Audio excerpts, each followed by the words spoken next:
Viajamos por Venezuela y sus comunidades. Nosotros queremos que nos arreglen esa calle. Nos reunimos con los vecinos. Tenemos que hacerle un cumpleaños a las cajas para que nos vengan. Escuchamos sus reclamos, sus problemas. Pero es un momento de participar. Y aportamos una solución. Para poder defender nuestra comunidad. Es lo que estamos aquí, participando. Periodismo de soluciones en acción. Amigos de Venezuela Adentro, ¿cómo están? Bienvenidos. Para nosotros es un gusto tener el día de hoy a Luis Arturo Bárcenas. Él es economista jefe de Ecoanalítica. Y bueno, las perspectivas, ya no son las perspectivas, revisión del año 2023, perspectivas del año 2024, pero dentro de este año 2023 habría varias cosas que recalcar, porque se arrancó, Luis Arturo, y arrancamos con esta pregunta, se arrancó con mucho optimismo, lo que calificaron como la burbuja, y luego pues aquello se fue poco a poco cayendo pues en una situación diametralmente opuesta. La burbuja se fue espichando. ¿Qué sucedió y dónde estamos parados ahorita, no? Claro. Sí, bueno, primero que todo, gracias, María Isabel, por la invitación. Para mí un gusto. Mira, ciertamente, un poco como tú lo dices, de alguna manera vivimos una suerte de ilusión, probablemente después de la pandemia, ¿no? O sea, esto se viene arrastrando desde 2021, cuando mucha gente con digamos, esa buena situación que muchos vivieron en materia económica tras la pandemia, pensaban que Venezuela podía crecer de manera sostenida a un ritmo de 2 dígitos, 10, 15%. Hablábamos de una recuperación de la actividad petrolera y hablábamos de cierto sector comercial que, bueno, obviamente después de tantos meses de cese, generaba mayores ingresos, ¿no? Y mayores ventas. Eso de alguna forma escondía, y es un poco la respuesta a tu pregunta, la realidad de que Venezuela se recuperaba, pero de forma muy transitoria y que era una recuperación que vivía bajo un manto de una inflación muy empobrecedora, ¿okay? Que todavía vivimos hoy en día, que es una inflación cuyo origen radica principalmente, uno, en la falta de confianza de nosotros, los venezolanos, no solo hacia nuestra moneda, sino hacia los entes encargados de velar por su valor. ¿Okay? Lamentablemente, el Banco Central, como el ente principal que está encargado de eso, el Banco Central de Venezuela no tiene nuestra confianza. Y más allá de eso, además de eso, han venido ocurriendo decisiones muy desacertadas, ¿no? No hubo un apoyo particular de parte ni del gobierno ni del Banco Central en materia real cuando estábamos en medio de esa situación tan mala durante la pandemia. Y lamentablemente vivimos en un entorno en donde el Banco Central permite en un momento la dolarización, pero el gobierno por el otro lado la sataniza. Una dolarización que nos ayudó a frenar esa crecida de precios, pero luego también nosotros como gobierno, como regulador, le dimos un frenazo evitando que trascendiese, impusimos un impuesto, limitamos a la banca a que no se intercambiaran divisas. O sea, digamos, ese cúmulo de cosas Sí. se reproduce. Contradicciones, ¿no? Claro, claro.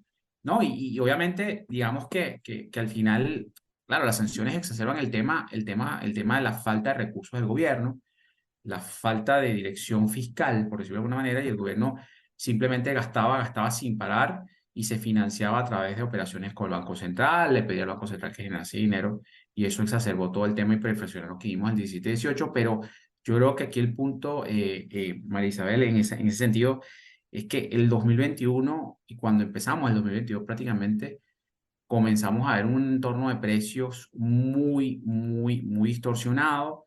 Empezamos a verle la costura, como decimos en criollo, la costura a la cosa. Vimos que el gobierno no tenía la posibilidad de mantener un tipo de cambio fijo como prácticamente lo quiso tener de mucho tiempo. No había divisas y tuvo que recurrir nuevamente a la maquinita de generar dinero un poco para, de alguna manera, financiar sus operaciones. Y eso explotó en ese nuevo repunte inflacionario del 2022 y derrumbó por completo esa burbuja, hizo que la gente gastara mucho menos, hizo que la gente racionara mucho más su gasto, y todo eso en medio de un financiamiento escaso, un financiamiento bancario que solamente reciben muy, muy pocas empresas. Y eso lamentablemente ha hecho en parte que Venezuela hoy en día vuelva otra vez a esa senda de caída que probablemente este año vamos a registrar. Ujú. Nosotros estimamos que la economía puede caer cerca de 1% este año, un poco más, después de haber pensado o haber estimado un Sí, crecimiento. Y en ese sentido, a eso es a lo que vamos, ¿no? Por lo menos para este año. sí. Ahora, ha podido ser distinto, ¿no? Bueno, ya a estas alturas uno piensa, bueno, de que vale quejarse, pero siempre es bueno recorrer los pasos andados para ver, bueno, en dónde falló y si ha podido ser distinto, si el escenario hubiera podido ser distinto. Claro, más allá de las sanciones, ¿no? Porque, bueno, con las Sí, sanciones se ha venido trabajando ya hace algún tiempo, pero la sí. burbuja surgió en medio de las sanciones también. Claro. Sí, bueno, mira, o sea, si es una suerte de buscar culpables, que es así, obviamente hay errores incluso previo a las sanciones, ¿no? Porque Venezuela, un poco lo que decía antes, las sanciones lo que puso en la palestra es la poca capacidad que tiene el Estado o el gobierno para darle a la economía lo que necesita, ¿no? De manera estable, ¿no? El Estado se volvió mucho más dependiente del petróleo, incluso durante las sanciones, y eso se hizo verdadero. Pero tal vez lo que se pudo haber hecho distinto en estos años, en estos 3 años, ¿ok? En donde, digamos, la economía comenzó a recuperarse de a poco, que lamentablemente el gobierno actuó en contra de eso que nos ayudó en parte y nos sigue ayudando en parte, es el tema de, yo creo, dos cosas. Una, la dolarización, el tema de volver a ese discurso, digamos, de satanizador, por decirlo de alguna forma, digamos, ilustrativa, de poner como malo al dólar, poner como malo o tratar de resaltar una moneda o una soberanía del bolívar que no existe, lamentablemente. Y actuar en consecuencia, actuar contra la dolarización, permitir que los bancos no permitir que los bancos prestasen en divisas, ¿ok? Imponer este impuesto hizo que mucha gente dejara el dólar por lo menos de lado en cierto momento y eso generó mucho más ruido, generó mucho más incertidumbre a la hora de hacer pagos en divisas y eso hizo que esas buenas cosas que nos dio la dolarización se perdiesen a ratos, Ujú. ¿ok? Porque también hay que recordar, Sí, Isabel, que la dolarización también a las personas le dio una capacidad de pago mayor. O sea, sí, hoy día un sin duda. barrendero, una persona que hace un oficio, hasta el mismo bombero de la gasolina recibe dólares en efectivo que antes no recibía, una moneda que le permite Sí, ahorrar, ¿me entiendes? Entonces, eso en parte sí. se hizo mal. Y lo otro que se ha hecho mal, y otro elemento aquí fundamental, es el tema del crédito. El Ujú. crédito se colocó al mismo nivel del dólar. Que del crédito Sí, es el culpable de la inflación, la banca es la especuladora, la banca la que solamente da créditos para adquirir divisas ha hecho que se varan los precios. Y yo creo que esos son dos elementos que tú pudiste haber cambiado, que pudiste haber usado para potenciar cualquier posibilidad de crecimiento en Venezuela y hiciste completamente lo contrario y has precisamente saboteado en parte tú como regulador esa recuperación económica, básicamente. sí, claro, el tema, además, mencionas el crédito y Sí, realmente yo creo que es un tema para todos los que estamos aquí, es un tema neurálgico, sí, porque, bueno, la posibilidad de adquirir las cosas bajo el sistema de crédito es algo que muchos, en días pasados lo conversaba con mis hijos, no sí. conocen el tema del crédito, los muchachos jóvenes no conocen lo que se podía No, hacer a través del crédito, ¿no? Y es claro. un drama. Y antes Hay forma de reactivar esa alternativa. sí. Mira, y antes, sí, y en efecto, antes se financiaban hasta estudios universitarios, ¿ok? Antes muchas personas que querían acceder a las universidades privadas, inclusive a estudios especializados, usaban créditos rotativos, créditos comerciales de muy corto plazo para pagar estudios, ¿ok? Igual curso de inglés, etcétera, etcétera. Eso ni siquiera existe hoy. Mira, en parte sí, hay una forma de recuperarlo, ¿ok? Pero, digamos, quiero poner un poco en contexto qué es lo recuperar, ¿no? Recuperar es un poco que la población gane acceso al crédito, en general, hogares y empresas, pero lamentablemente ese acceso no se va a igualar a lo que antes disponía el venezolano en general. ¿Ok? No pensemos que vamos a volver eso de créditos prácticamente una oferta de créditos elevada, sobre todo en medio del boom petrolero del 2004, 2006, 2007, y un crédito muy barato, ¿no? No vamos a volver a eso, pero sí puedes volver a una situación en donde tú puedes ampliar un poco con los recursos que tiene hoy en día la banca, que son limitados, pero hay ciertos recursos. Tú puedes permitirle a ciertos sectores de la población acceder al crédito. Uno era, por un lado, tratar de frenar esa política de encaje tan encarecedora, el encaje legal, esa medida que tomó el Banco Central para frenar los créditos, para congelar depósitos en el Banco Central y que no se prestase. Que yo creo que hoy en día la relativa desaceleración en la inflación permitiría que en parte la banca pueda usar esos depósitos para prestar. Y la otra, que el gobierno lo ha intentado desde el año pasado, pero no en gran medida, es el tema de permitir los créditos vía financiamientos en divisas. O sea, esas divisas, esos más de 1.500, 1.200, 1.500 millones de dólares que tiene la banca en dólares para prestar. Sí. Entonces creo que allí hay dos alternativas, de eso se debería inclusive más con la inflación, pero eso lamentablemente choca con el tema ideológico, el tema de lo que te hablaba de esa soberanía del Bolívar y todas esas restricciones, básicamente. Luis Arturo, el venezolano hoy está más pobre que hace 2 años. Pudiera hacerte ahí la comparación. Mira, yo creo que sí, sobre todo porque más que los precios, o además de los precios, no más que los precios, porque los precios, digamos, es el gran culpable del deterioro de la calidad del venezolano. Obviamente lo que está detrás de los precios, lo que esconde los precios, lo que ya hemos hablado. Sin embargo, tú en Venezuela, lamentablemente, tú enfrentas no solo un gobierno que no gasta, porque no tiene tanto para gastar como antes, y sabe que gastando genera más inflación, ¿no? Entonces está en una suerte de trampa contra sí mismo, ¿no? Está en la espalda de la pared. Tengo que gastar, pero si gasto más, genero mayor inflación y eso genera mayor empobrecimiento y eso me genera mayor demanda para gastar, etcétera, etcétera, ¿no?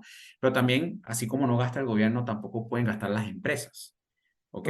Si a la economía le va mal, si a los comercios, a la industria manufacturera venezolana, que este año le fue muy mal, por lo menos los primeros 9 meses, ¿ok?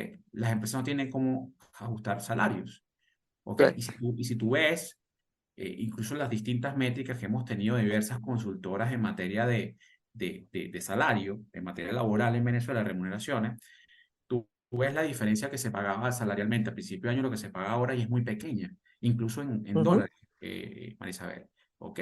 Entonces eso hace que en general no solamente, no es que seamos más pobres, sino que hay cada vez más pobres en general. Ya no podemos hablar de una clase media alta, sino casi que una clase media pobre, ¿ok? Y en ese sentido también el tema de la falta de crédito tiene un rol particular. Y el otro tema es el tema de la inflación en dólares, la mal llamada inflación en dólares, o digamos la inflación en dólares en Venezuela, que no permite, que no te garantiza que solamente teniendo dólares tú proteges tu ingreso. Lamentablemente eso también juega en contra, ¿no? Entonces esos factores hacen que lamentablemente, sí, hablemos de una gente que si bien en todos casos no está más empobrecida, la capacidad de gasto del venezolano en promedio se ha mermado considerablemente, considerablemente. ¿Qué tanto el hecho de que se haya ido una masa productiva, esos millones de venezolanos que se han ido del país, ha afectado, o más bien, o sea, ha afectado en negativo, o más bien al ser menos actualmente, pues bueno, ha hecho que la situación no esté peor como pudiera estar? No sé, este factor de migración se ha afectado. Sí, bueno, mira, fíjate que incluso pensándolo en tamaño, el hecho de que la economía haya caído tanto, la única o una de las pocas cosas buenas, si es que genera algo bueno, es que con un mercado muy pequeño, con una economía muy pequeña, necesita menos, ¿no? Y por eso Venezuela ha podido avanzar con un volumen de productos importados menor, con una contratación de personal menor. Entonces, quiero darme a entender este punto, ¿no? Pero lo malo, y en el caso de migración pasa lo mismo, ¿no? De hecho, la migración ha abierto la posibilidad, uno, que la migración coayuda al que está acá a través de remesa o a través de algún apoyo que te envía el migrante, ¿no?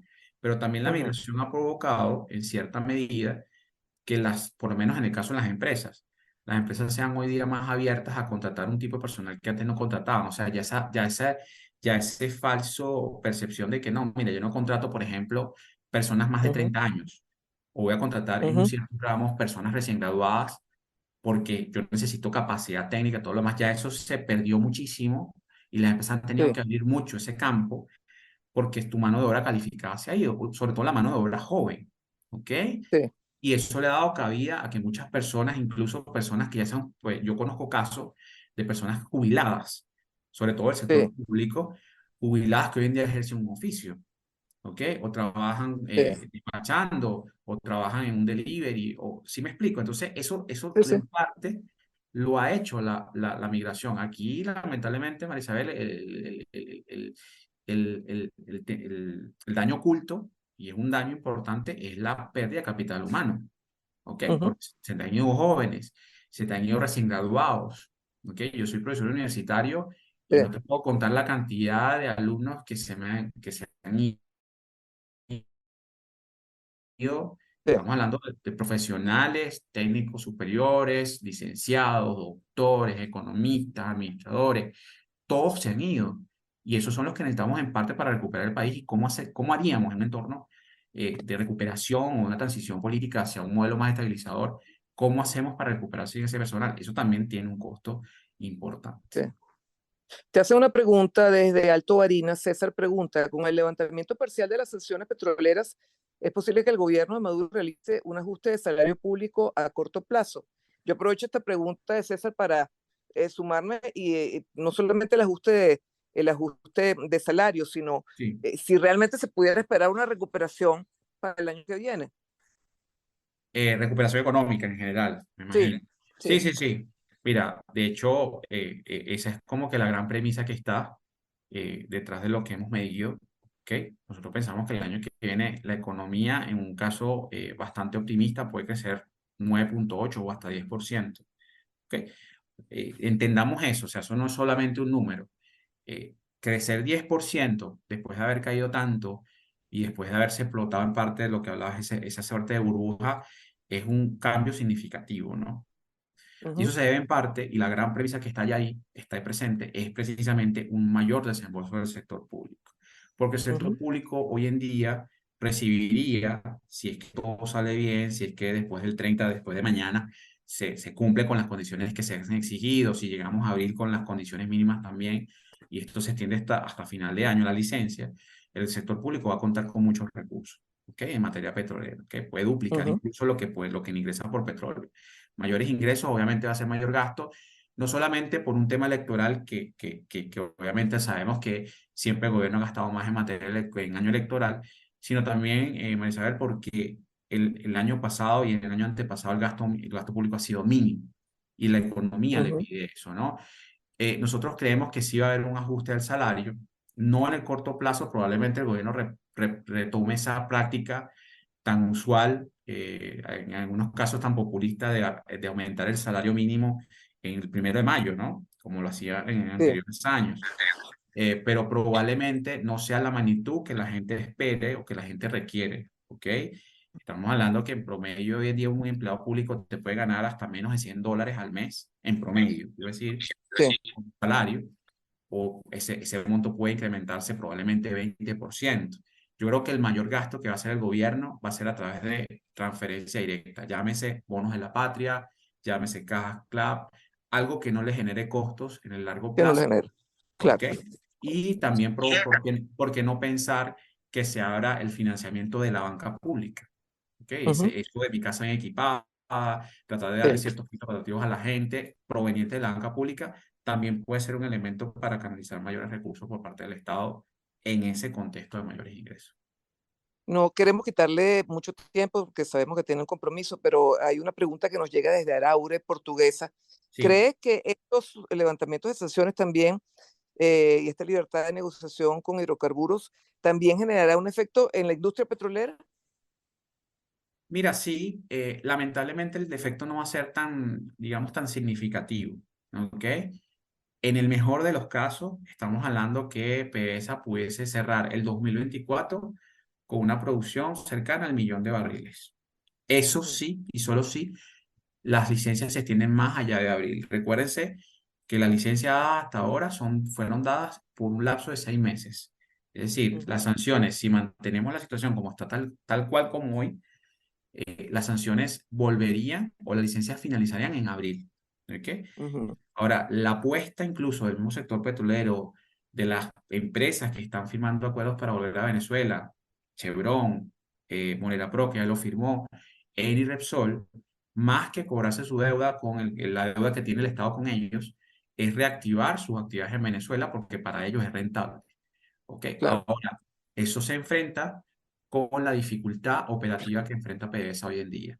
¿Ok? Ujú, La falta de taladros activos, la desinversión de tanto tiempo y lo que en parte cuesta que una inversión de esa envergadura te genere a las empresas petroleras. Eso hace pensar también que las empresas petroleras son muy cautas a la hora de ujú, decir, bueno, mira, yo quiero producir, pero sé que en un lapso de 6 meses puedo producir este poco.